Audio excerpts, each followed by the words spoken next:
निर्गमन की किताब 20वां अध्याय का 3रा पद, तू मुझे छोड़ दूसरे को ईश्वर करके ना मानना, और तू अपने लिए कोई मूर्ति खोद कर ना बनाना, और ना किसी की प्रतिमा बनाना जो आकाश में या पृथ्वी पर या पृथ्वी के जल में है।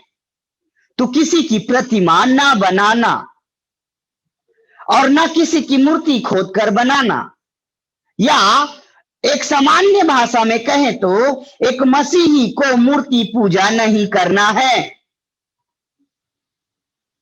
तो क्या है मूर्ति पूजा? क्या है मूर्ति पूजा? What is a आइडलशिप? मूर्ति पूजा क्या है? बाइबल क्या कहती है इस मूर्ति पूजा के बारे में? बाइबल कहती है मूर्ति पूजा क्या क्या चीजें हैं?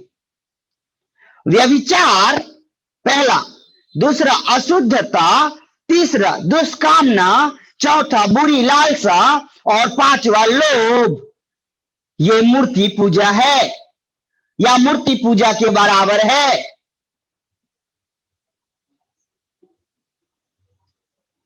तो आज कितने लोग व्यभिचार रूपी पाप में फंसे हुए हैं? कितने लोगों को अशुद्धता है? कितने लोग बुरी कामना में जुटे हुए हैं? और कितने लोग बुरी लालसा में हैं? और कितने लोग लोभ में हैं, लालच में?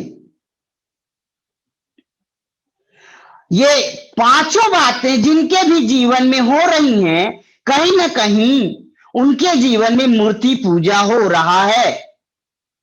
हो सकता है आपने अपने जीवन से या अपने घर से कुछ प्रतिमाएं जो आपके घर में रहा करती थी उसको निकाल करके फेंक दिया होगा, लेकिन क्या आपने लालच करना छोड़ दिया?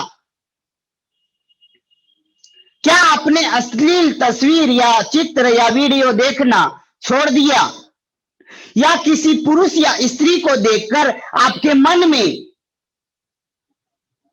गलत काम करने की इच्छा पैदा हो रही है क्या? इसी को हम दुष्कामना कहते हैं। ध्यान से सुनिएगा, बाइबल क्या कहती है? दुष्कामना किसी भी जवान, नवयुवक, बुजुर्ग व्यक्ति, चाहे वो स्त्री हो या महिला हो, किसी अन्य पुरुष को देखकर उनके मन में वासनाओं की पीड़ा जो जाग उठती है, इसको हम दुष्कामना कहते हैं। क्या आपके मन में ऐसा वाला विचार आ जा रहा है? यदि आ रहा है तो एक मसीह होने के बाद भी हम मूर्ति पूजा कर रहे हैं। अशुद्धता, अशुद्धता क्या है?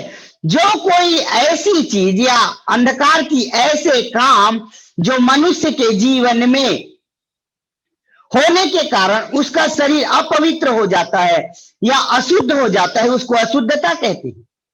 जैसे झूठ, गाली, ये सब अशुद्ध करती है मनुष्य के मन को।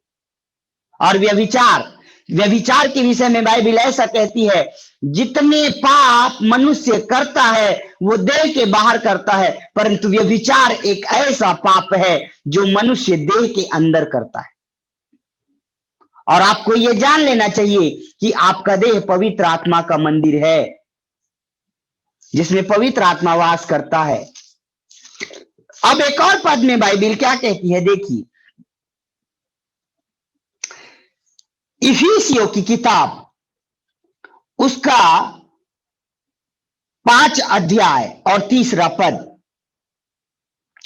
जैसा पवित्र लोगों के योग्य है वैसा तुम में व्यभिचार और किसी प्रकार के अशुद्ध काम या लोभ की चर्चा तक ना हो, और ना निर्लज्जता, ना मूढ़ता की बातचीत की, ना ठट्ठे की, क्योंकि ये बातें एक मसीही को शोभा नहीं देती, वरन धन्यवाद ही सुना जाए।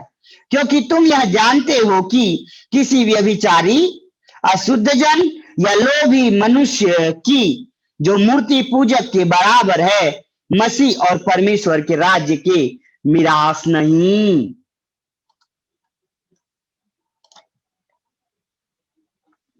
कोई व्यभिचारी, अशुद्ध व्यक्ति और मूर्ति पूजक के बराबर रहने वाला व्यक्ति परमेश्वर के राज्य में उनका कोई साझा नहीं है।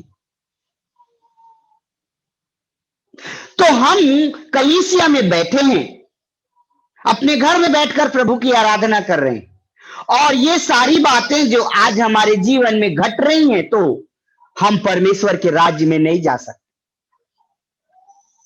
और आपको बताऊं, जक्कई लोभ करता था, पैसा इकट्ठा करता था, जमा करता था वो अपने बैंक बैलेंस में,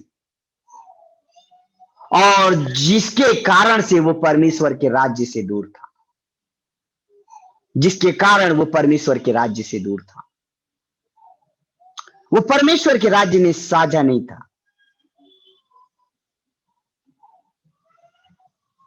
मेरे प्रियो, मेरा प्रभु चाहता है कि हम में से कोई मूर्ति पूजक ना हो, हम में से एक भी व्यक्ति मूर्ति पूजक ना हो। तो मूर्ति आपके घर में रहने वाले ईश्वरों की प्रतिमा ही नहीं है, वरन हर एक वो बातें हैं जिसके विषय में आज बाइबल क्लियर कर दिया। लोभ करना मूर्ति पूजा है, अशुद्ध काम करना मूर्ति पूजा है, गाली देना भी मूर्ति पूजा है। आपको बताऊं तो, क्योंकि गाली देने से हमारा शरीर तो अशुद्ध हो रहा है ना।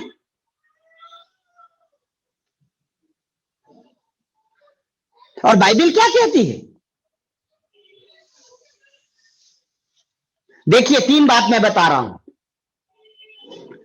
पुराने नियम में पाप करने से होता था। देखिएगा, पुराने नियम में पाप करने से होता था।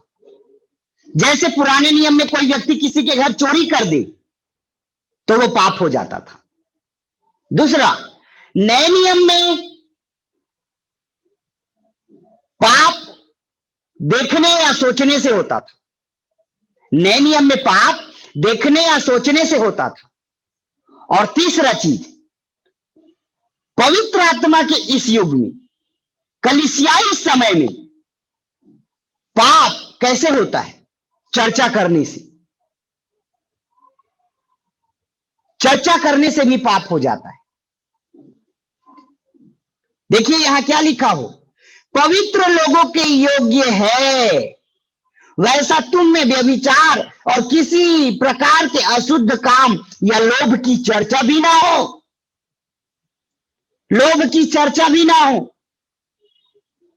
तो हम चर्चा कर रहे हैं, मतलब हमारे जीवन में पाप हो रहा है और हम अशुद्ध हो जा रहे हैं।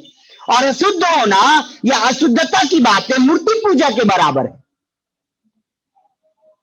तो आप भाई और बहनों में से जब चर्चा होती है ना किसी भी बात की, तो एक मसीह होने के नाते आपको ध्यान देना चाहिएगा कि आप क्या बोलते हैं। ऐसा बोलो जैसा प्रभु का वचन, ऐसा बोलो जैसा प्रभु का वचन। आमीन। हमने बोला क्या प्रभु के वचन जैसा? कई बार हम लोगों के जीवन में जब चर्चाएं होती हैं, कुछ कुछ बातों के विषय पर हम चर्चा करते हैं, तो गलत गलत बातें निकल जाती हैं, चुगली निकल जाता है, किसी के विषय में बुराई निकल जाती है। ये अशुद्ध करती है मनुष्य के जीवन को। और अशुद्धता की बातें जो हमारे मुंह से निकलती है, जो हमको अशुद्ध करती है, वो एक मूर्ति पूजा के बराबर है।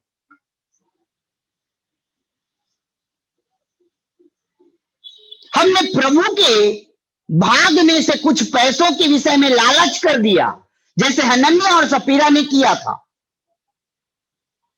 दशवांश के विषय में हमने लालच कर दिया,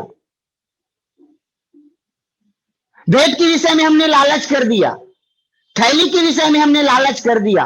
तो ये लालसा जो है, पैसे की लालसा जो है, एक मूर्ति पूजा के बराबर है। और मैं आपको कहता हूं वचन के आधार पर, कोई मूर्ति पूजक परमेश्वर के राज्य के मीरास नहीं।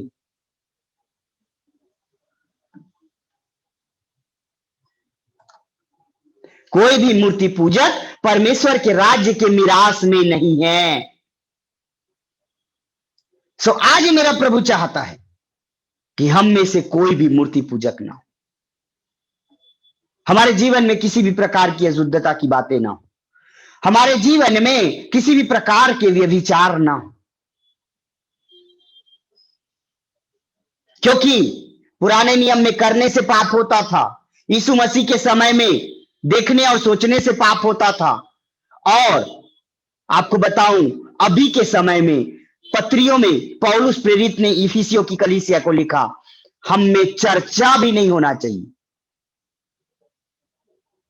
हमारे जीवन में पाप की चर्चा भी नहीं होनी चाहिए। इसलिए जब दो तीन भाई लोग इकट्ठा हो तो क्या चर्चा करना है? आज हमारे जीवन में प्रभु ने क्या काम किया, क्या गवाही हुई, क्या क्या बातें हुई, प्रभु ने आज क्या सिखाया, ये चर्चा होनी चाहिए। प्रभु आपके मन की आंखों को खोले और इन वचनों के द्वारा आप सबों को आशीष दे।